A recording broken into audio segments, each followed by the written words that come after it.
Assalamualaikum warahmatullahi wabarakatuh, Ibu. Waalaikumsalam warahmatullahi wabarakatuh, Mbak. Selamat pagi. Terima kasih sudah bersedia ya kami wawancarai. Ya. Perkenalkan, saya Serlivia Bunga Kusuma Ardi. Saya Rinda Ayu Pertiwi. Ya. Nah, saya di sini ingin mengenal lebih jauh tentang usaha UMKM yang Ibu jual ya. Ya. Untuk yang pertama-tama, boleh Ibu perkenalkan nama Ibu terlebih dahulu? Ya, saya Sri Mulyani, pengrajin tempe dari Isong Pugogor Mendosari. Untuk pertanyaan yang pertama, sejak kapan usaha tempe ini berdiri, Bu? Sejak tahun 1997.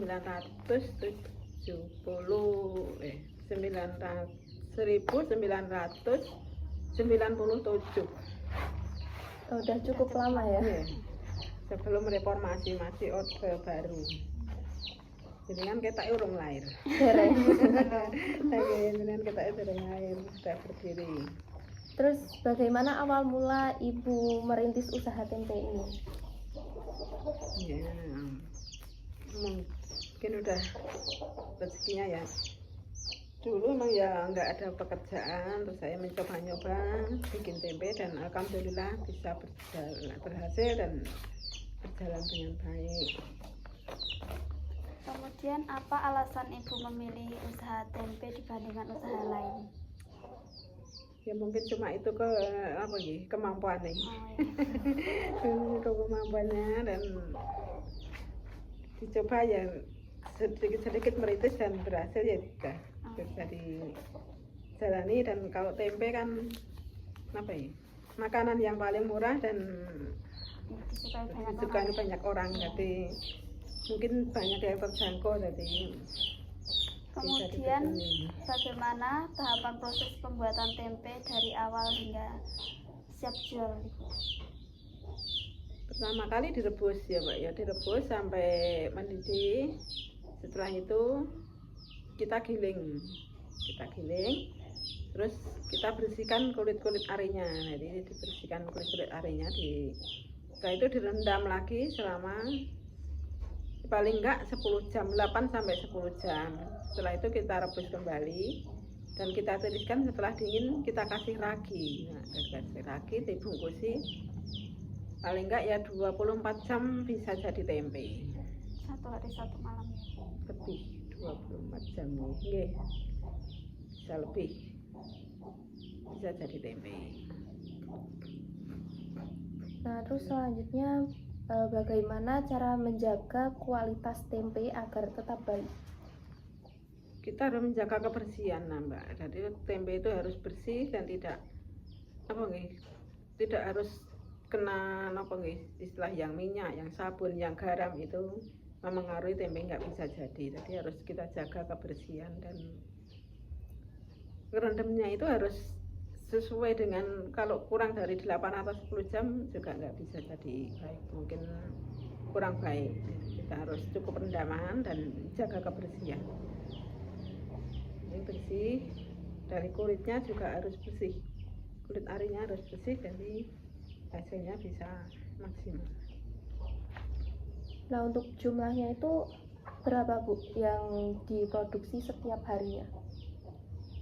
Cuma aku misalnya nih? Iya. Bentar. Kira-kira mudah ya. Kalau setiap hari mungkin saya membuat itu sekitar 80-an ribu sampai 100 ribu. 1 ribunya itu udah bisa 1.000-nya itu 4 tempe. Jadi dikalikan itu berapa? Oh, jadi kalau misal buat sehari 100 ribu itu buatnya 400 pieces? Ya. Jadi kan 1.000-nya 4 pieces. Ya kurang luenya gitu, kadang kan ya kurang, kadang ya bisa lebih, bikinnya lebih, dan kadang ya kurang, tergantung pelanggan ya. Kalau ada pesanan bisa lebih, kalau enggak ya jadi rata-rata sekian. Kemudian untuk rata-rata pendapatan atau keuntungan yang diperoleh setiap bulannya berapa?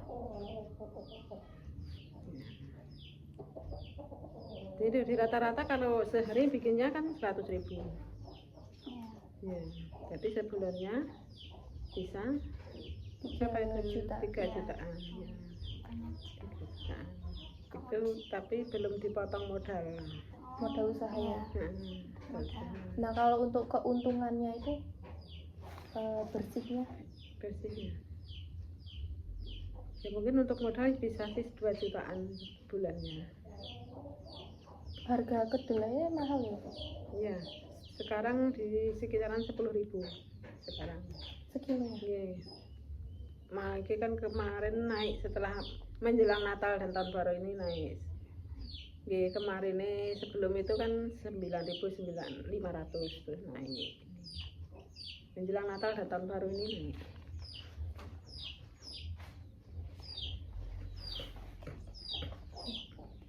Terus untuk resiko apa yang paling sering dihadapi dalam usaha tempe ini?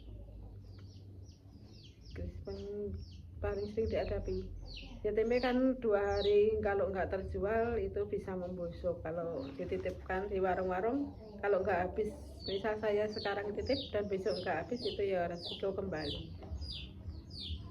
Kalau nggak habis dititipkan di warung kembali kembalian. Kalau tempenya bertahan berapa lama? Kalau udah jadi paling 2 hari 2 hari itu setelah tempe jadi tempe. Sudah jadi tempe 2 hari kemudian udah, kalau nggak dimasak udah rasanya beda dan mungkin bisa membusuk. Selanjutnya, bagaimana cara menghadapi persaingan dengan produsen tempe lain? Itu jaga kualitas, rasanya, dan ukuran tempenya. Ukuran tempenya juga beda ya? Iya, beda. Apakah proses produksi sudah menggunakan alat tertentu atau masih manual? Sebagian udah kami pakai mesin penggiling atau pemecah, ini sudah pakai mesin. Yang ini masih Manual. Iya. Kemudian upaya apa yang dilakukan agar usaha tetap bertahan dalam jangka panjang? Jadi tetap menjaga kualitas dan